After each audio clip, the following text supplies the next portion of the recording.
One warns fire and fury. The other threatens a missile strike. The he says between U.S. President Donald Trump and North Korean leader Kim Jong-un has reached new heights, driving up tensions in this part of the world like never before. Amid fears of a possible war, South Korean President Moon Jae-in marks his first 100 days in office this week. How likely is military conflict on the Korean Peninsula? 한반도에서 또다시 전쟁은 안 됩니다. 정부는 모든 것을 걸고 전쟁만은 막을 것입니다. 어떤 우여곡절을 겪더라도 북핵 문제는 반드시 평화적으로 해결해야 합니다. 이 점에서 우리와 미국 정부의 입장이 다르지 않습니다. Is the Moon administration heading in the right direction in dealing with the neighbor to the north? Assessing Mr. Moon's first 100 days on the security and foreign policy front. The topic of our discussion today on Peninsula 24. Let's get it rolling.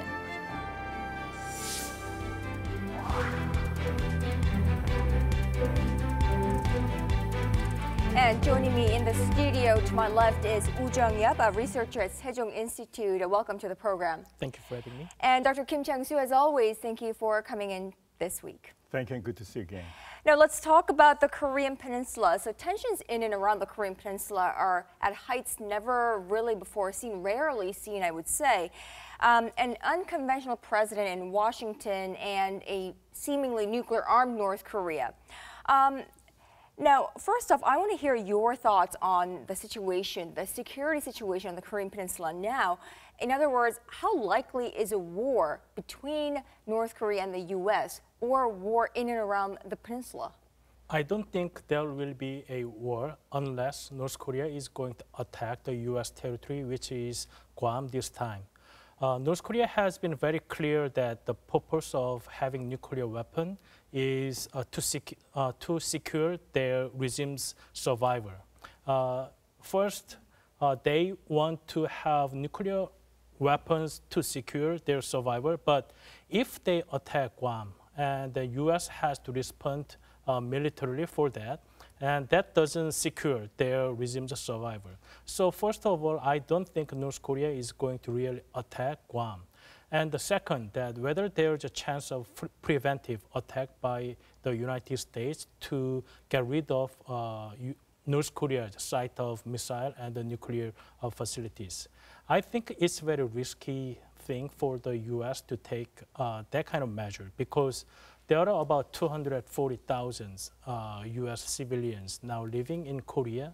Without evacuating them first, U.S. president is going to risk its own people's life at risk by using the military options to have preventive attack on those North Korean sites. So I think that currently the military option is very unlikely to occur, but still the North Korea is going to maybe going to have some kind of provocations, even though it's not attack on U.S. territory. My answer to the question is a staging war is very difficult to do. You know, so another war in the Korean Peninsula or in any part of this part of the world, it's very unlikely given all the deterrence capability we have in the United States, South Korea, and also China and Japan. So it is very difficult for North Korea to stage a war against the big powers like United States and South Korea. They, threaten us with all kind of verbs and, bombasture, of the words that they're going to retaliate if the United States does preventive strike first. And this is kind of exchange of words. But I think over the 1 or 2 days, we see kind of toning down of this kind of rhetoric from both Pyongyang and Washington, which is very good. And I think people in South Korea have a legitimate concern about this kind of aggravating situation in South Korea. But I think that it's also the leader's job to kind of assuage the concerns we have. So my question to you is very unlikely. And if North Korea were to stage a war, that's the end of their regime. No question about that. Mm-hmm. That is very reasonable. Now, amidst all this, amidst rising tensions in the Korean Peninsula and various challenges that we face in South Korea vis-a-vis North Korea, South Korean President Moon Jae-in marks his 100th day in office. So it's his first 100 days this week. Now, this is a president, the first liberal president in nearly a decade here in South Korea, who was elected with a campaign pledge that he will open dialogue with North Korea and he will adopt an engagement policy towards North Korea, which is quite different from his predecessors. Now, is it safe for us to say that the current state of North Korea, so the tensions rising with North Korea, defines President Moon's first 100 days in terms of security policy? You might call it, in retrospect, the previous two governments, conservative governments, also proposed at the initial stage of the launch of the government, they proposed very peace and dialogue. But it was rejected. All these good proposals were rejected by North Korea because they are advancing their nuclear capability and missile capability. So as a return, as a kind of consequence, we just cut down and break down the dialogue with North Korea. But we have a new government in Seoul, and it is quite natural, and that's their right. And we really expect the new government to make a proposal. Because your question is a lot of misleading to me, because all the previous government actually came up with a new proposal for dialogue and peace, but they were all rejected. But now we are waiting for this kind of any response from North Korea. But actually, they retaliated with much for our good proposal for bad things. So my answer to your question is, let's wait and see. We have proposed a very good meaning proposal to North Korea for peace and dialogue. If you compare it with these, Mr. Moon's proposal with President Lee or President Park's proposal, they made outright rejection of all these proposals. For example, like a President's statement speech or the National Liberation Day speeches. North Korea has made a very outright rejection of these proposals from South Korea, from Seoul. But this time they remain relatively silent. That means there's a room for dialogue. They are looking really for whether South Korea really means what it says, Mr. Moon, because we're in a peace, and they really want to test whether it's just words or will be accompanied by actions. So that's why they are relatively silent. So when we propose that kind of Red Cross talks, because it was for this occasion, like April 15th, or during the Chuseok holidays when you can, enjoy this reunion of the families. So this was a very time-driven proposal, for example, I would say.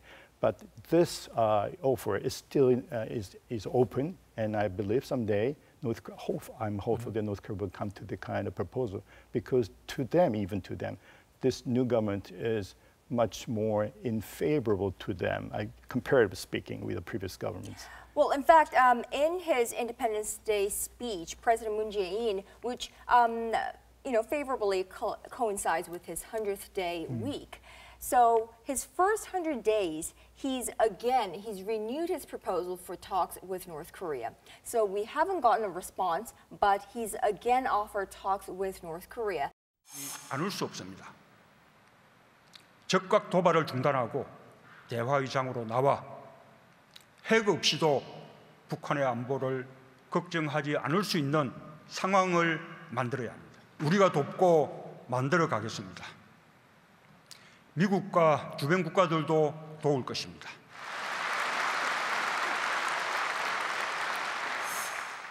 And he's laid out a couple of things in his independence speech, which highlights his desire to solve this North Korea problem in a peaceful manner. What is your assessment of the speech?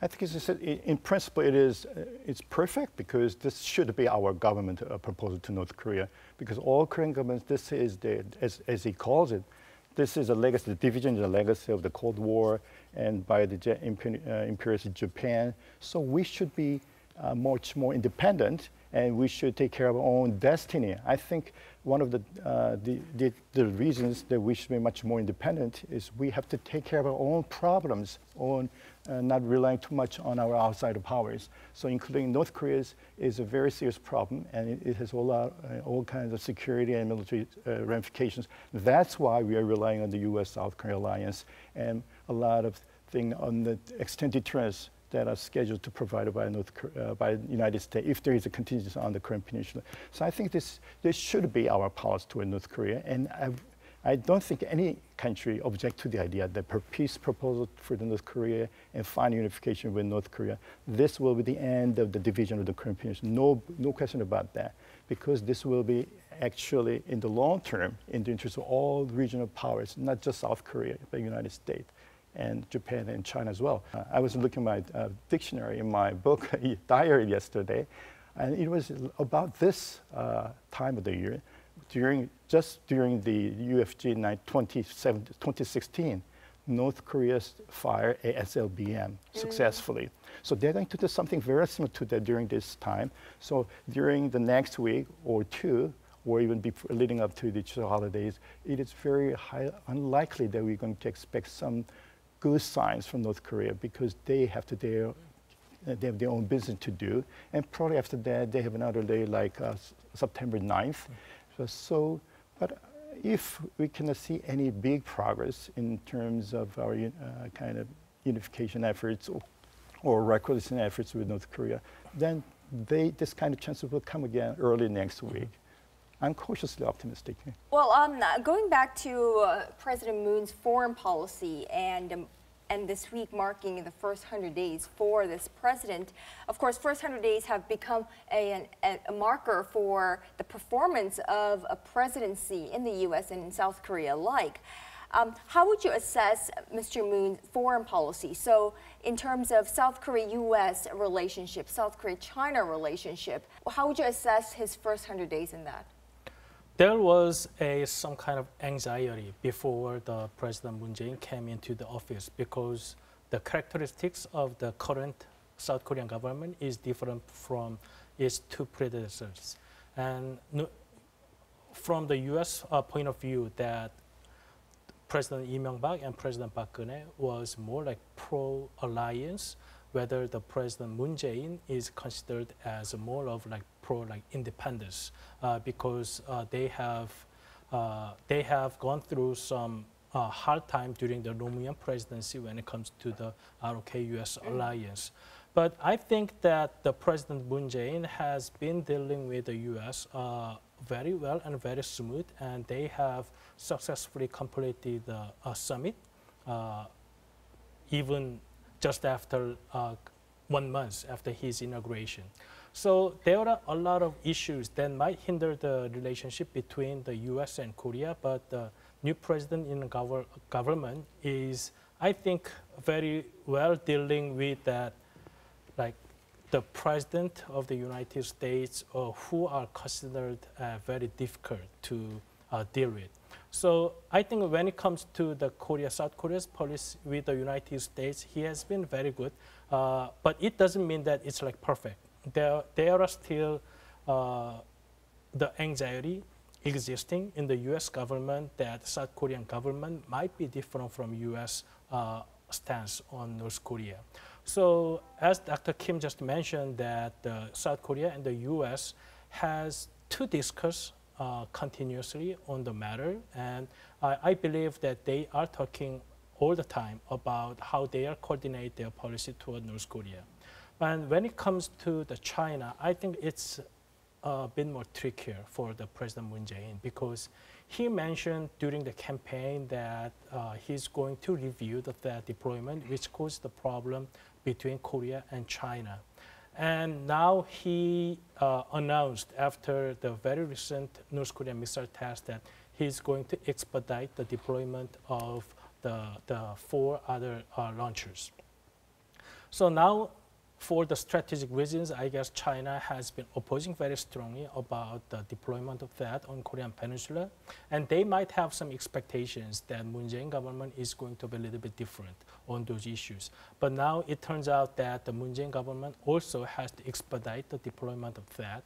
So I believe that the China is not really happy about it.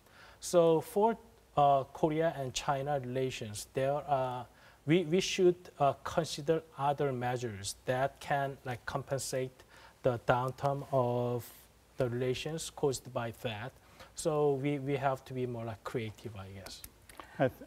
In terms of national security, national defense, I think the 100 days of the Moon government has been, they have been kind of successful, because we are so pretty much inundated with all kind of worries and concerns, given all of the past experience whenever we have a new, different government in Seoul or Washington, because otherwise we cannot tell which direction they will go. So it is quite understandable that many experts in Washington have some worries about the new government in Seoul.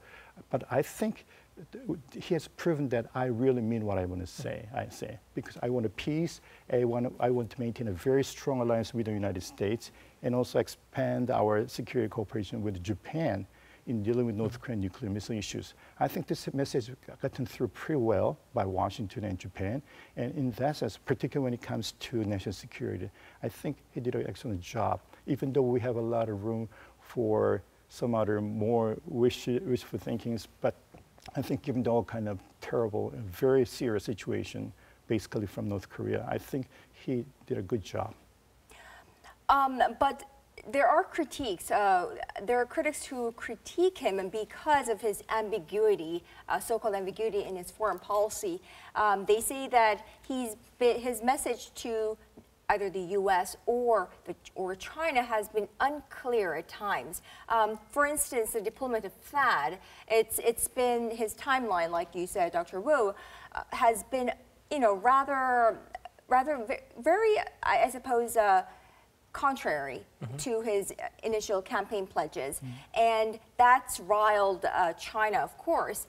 And the U.S. is not too pleased about the situation either, because according to the U.S., that deployment had been inked and finalized. So there are those who say that Mr. Moon's security team must be more more firm on its stance and make more clear messages to his U.S. counterpart or Chinese counterpart.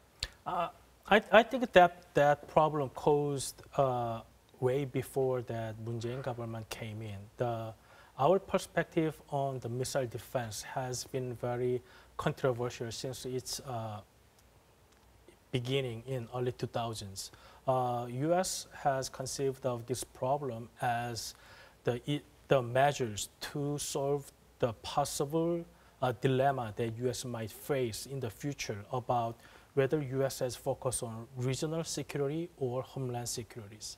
So that is why U.S. has focused on missile defense in like 90s. Like before, the concept of missile defense has been changed a lot since its conception. Before, it's developed to counter the Soviet nuclear missile attack on North Korea. So it's about homeland security concept. But now it's not only about homeland security. So it's more about how U.S. is going to manage its security system, which is hub and spoke, alliance management. So they are very strong on its missile defense, which it's not only about its homeland security. So, but the allies and the partners have a little more different on missile defense. That is where these discrepancies between Korea and the U.S. came from. So the Moon Jae-in government has a little different view on that deployment during the campaign. But I think it should be ultimately coordinated, and this is political issues and the foreign policy issues. And it's, as you mentioned, it's only 100 days that if it's a normal government, we have more than 60 days of transition period. Correct. And this government did not have that kind of luxury of transition period. So it's 100 days, and then the management of those issues are, I think, good enough to manage the ROK-US alliance. So maybe over time, South Korean government should be more clear on those issues, whether we need that and whether we need more missile defense, how we are coordinate our missile defense system with the United States and Japan. So again, it's only 100 days, and we shouldn't expect too much from the 100 days government. So you're mentioning about Moon Jae-in government's ambiguous policy vis-a-vis North Korea.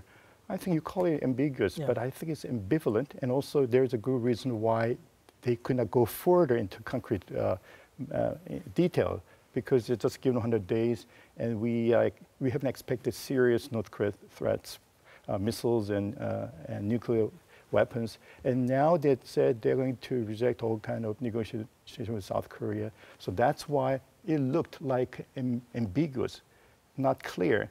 But I think any governments should take that kind of approach because they have no concrete proposal from North Korea, counter proposal from North Korea. And we have a very different variety of demands from the Korean populace. And that's why they have been very cautious. But I think as Dr. Woo rightly mentioned, that as the time goes by, the new government in Seoul will make clear and coming up with more workable actions. That's why at the initial stage, we have to kind of agree that there should be some elements of ambiguity with any policy vis-a-vis any country, the United States. I think that's quite natural. Well, and finally, so like you said, this has only been the first 100 days. Mr. Moon Jae-in has many more 100 days to come within his 5-year long term.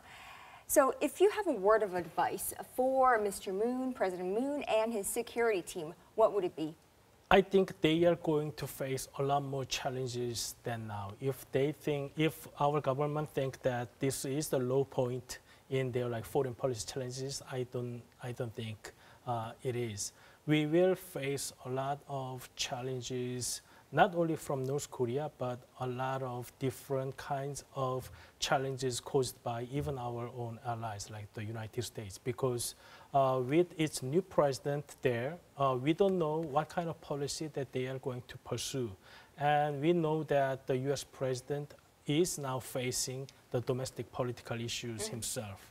And maybe he's going to take advantage of foreign policy crisis to divert US people's attention from domestic problems. So even though the main causes of the problem come from the North Korea, but we also have to consider that some kind of problems are coming from US, and we have to deal with those issues as well. And also we have problems with Japan and China. So there are a lot of developments. The time span is not a month. I think every week we will have different challenges. So for that, we have to be principled in how we are going to respond on those issues. And for that, we have to be very clear to North Korea that we are not going to accept any provocations and any more nuclear test or missile test. So that's our principle. So as we have discussed that, now we have to wait and see a little more that how North Korea is going to respond to those suggestions and propositions by our government. I agree, Dr. Woo. In the months and years ahead, we are going to face a lot of new security challenges and even, economic challenges. So that's why we have to wait and see. I think whether the most important thing for South Korea right now and in the months and years ahead is deterrence, prevention of another war on the Korean Peninsula. If there were another war happening on the Korean Peninsula, that's the end of our everything. So we should keep our best to deter North Korean threats by using sanctions and dialogue, and also sometimes if we need a kind of intimidation of military options, because we have a tremendous military options as well. And so using all kind of combinations, measures that we have to persuade North Korea into the right path so we can come together and talk about peace, not war on the Korean Peninsula. That's the most important thing, and that's most South Koreans, and most people, including China and Japan, really wants to see happening on the Korean Peninsula. Well, this security concern for South Korea and this inter-Korean relations, this is something that we've lived with for the past 6-7 decades. It's not something that we can resolve in 100 days, not even 1,000 days. In fact, perhaps not even during his 5-year long term. It's something that we'll have to take it by step, and like they say, this is just the beginning, so we'll have to wait and see how this unfolds. Well, thank you, Dr. Woo, for coming in and sharing your insights with us this week. Thank you. And Dr. Kim, as always, thank you for coming in. And thank you for staying with us all throughout. This is the end of this episode, but we'll be back next week with more on Peninsula 24.